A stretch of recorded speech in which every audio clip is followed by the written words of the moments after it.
Yung pagmumuslim ay napakaganda yung desisyon mo na magmuslim ka. Nakita mo yung kagandahan sa Islam. So itong pagmumuslim natin ito ay habang buhay na ito kapag pumasok tayo sa Islam, habang buhay na, hindi na pwede na iwan natin kasi ito na yung tunay na relihiyon. Ang ibig sabihin ng relihiyon na yung Islam. Ito na yung tunay na relihiyon na katanggap-tanggap doon sa tagapaglikha. Ang tagapaglikha ay walang iba kundi ang Allah, ang nag-iisang tunay na Diyos na sinasamba ng lahat ng mga Muslim. So pag nag-Muslim ka na, bawal na sa iyo yung sumamba sa mga rebulto, sumamba sa mga larawan, mga imahen. Bawal na sa iyo ang cross. Marami ng mga bawal kasi kailangan ang sasambahin mo lamang ay walang iba kundi si Allah. Yun yung unang-unang pinaka-importante. Pag nag-Muslim ka na, ay marami na ring bawal sa iyo tulad ng pagkain ng baboy, bawal yan sa Islam. Pagkain ng dinuguan, bawal sa Islam. Yung mga alak, bawal din yun sa Islam. Kasi ang Islam ay ang relihiyon na tatanggapin ng Allah. Ito ang Islam na ang pagsunod, pagsuko, pagpapasakop sa nag-iisang tunay na Diyos na walang iba kundi si Allah. So maraming mga ipinagbabawal. Sa atin, ang Islam ay concentrate tayo na nagustuhan natin ang Islam. Wala tayong gagawin kundi kung ano yung mga katuruan sa Islam. Kung ano yung mga ipinagbabawal, iwasan natin. Tulad ng 5-6, bawal din ng 5-6. Panlilibak, bawal din ng panlilibak. Pagchisismis sa mga babae, bawal din yung gano'n. So, napakaraming mga bawal sa Islam, alhamdulillah, yun ay tinuturuan tayo para maging mabuti yung ating pagkatao bilang Muslim. Ang kagandahan naman ito sa Islam, pag ikaw ay nag-Muslim, ay napakaganda kasi natahak mo yung tamang landas. Bata ka pa lang, malawak na yung pag-unawa mo, malalim na yung pag-iisip mo. Bihira lang sa mga kabataan na katulad mo na talagang ganyan ang kanyang pag-iisip. Binibigyan niya ng pagkakataon, oras ang kanyang sarili para matuklasan ang kanyang pananampalataya, ang kanyang relihiyon. Napakaganda yan, napakaganda yung ginawa mo.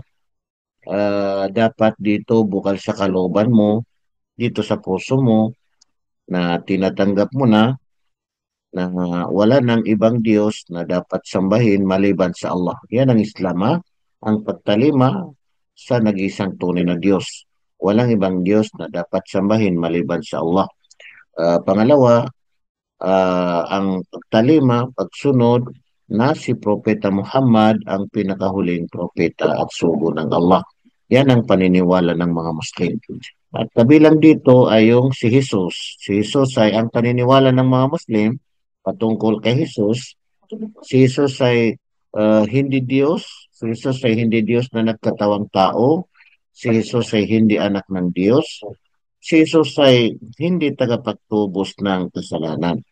Si Jesus ay hindi na ipako sa krus. Kasi si Jesus ay isang propeta lamang. Isang propeta lamang at sugo ng Allah. Hindi na humigit sa pagiging propeta. Kaya lahat ng mga Muslim naniniwala patungkol kay Jesus. Pero ang paniniwala ng mga Muslim, si Jesus ay isang propeta lamang. Tao lamang siya. Basta tayong mga Muslim, pag nag-Muslim ka na, tayong mga Muslim, naniniwala tayo na walang ibang Diyos na dapat sambahin maliban sa Allah. Naniniwala tayo na mayroong mga anghel, mga angel. Hindi nga lang natin sila nakikita kasi may sarili silang pamumuhay. Naniniwala tayo sa mga aklat na mayroong mga aklat na ibinigay ng Allah. Tulad ng mga propeta, mga sugo, binigyan ng Allah ng mga aklat. Si Propeta Jesus, binigyan ng aklat. Si Propeta Muhammad, binigyan ng aklat. Ang pinakahuling aklat, ang banal na Quran ay binigay kay Propeta Muhammad. Bilang mga Muslim, naniniwala tayo na lahat ng mga propeta, mga sugo ng Allah ay wala silang pagkakaiba. Pinaniniwalaan natin. Bilang mga Muslim, naniniwala tayo sa araw ng paghuhukom na tayo ay mamamatay at muling mabubuhay rin. Kaya kinakailangan na ayusin natin, ituwid natin yung paniniwala, pananampalataya natin sa relihiyon kasi mayroong kabilang buhay. Mayroong paraiso, mayroong impyerno. So ito nang tatanggapin ng Allah, ang nag-iisang tunay na Diyos ay ang Islam. Kaya napakabuti kang tao kasi bata ka pa lang ay talagang binigyan mo na ng panahon ng sarili mo para matuklasan mo ang tamang pananampalataya, para yakapin mo ang Islam na hindi ka nagpapasubali, hindi ka nagalanganin, dahil tama naman ang desisyon mo, alhamdulillah. Naway ipagkaloob sa iyo ng Allah, ang tagapaglikha, na manatili ka sa pananampalataya, maging matatag ka bilang Muslim at marami kang matutunan na mga katuruan sa pananampalataya bilang Muslim para may bahagi mo sa iyong mga magulang, sa iyong mga kapatid, sa iyong mga kamag-anak, sa iyong mga kaibigan. Sa lahat ng abot ng iyong makakaya na ibahagi ang tamang katuruan sa pananampalataya.